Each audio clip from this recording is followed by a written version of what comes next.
Once upon a time, in ancient China, there lived 3 old monks. Their names are not remembered today, simply because they never revealed them to anybody. In China, they are simply known as the 3 laughing monks. They always traveled together and did nothing else but laugh. They entered a village or a town, stood in the center of its main square, and started laughing. Slowly but surely, the people who lived and worked there and the passers-by couldn't resist and had to start laughing as well, until a small laughing crowd had formed. And eventually the laughing had spread to the whole village or town. That was the moment when the 3 old monks moved on to the next village. Their laughter was their only prayer. All of their teaching, because they never spoke to anybody.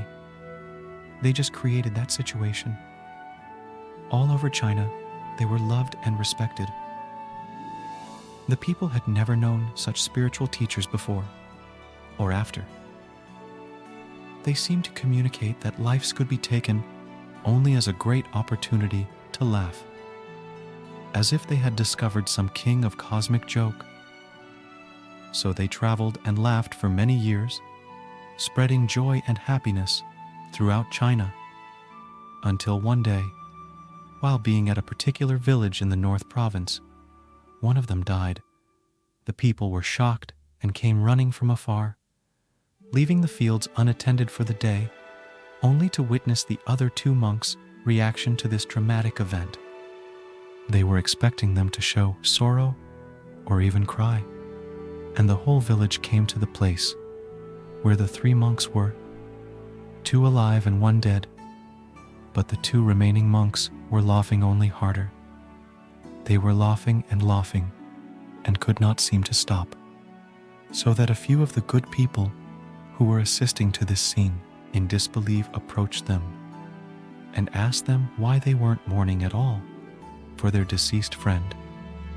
And for one time, the monks actually responded, because yesterday, on our way to your village, he proposed a bet on who of us would beat the other 2 and die first. And now, he won the old rogue.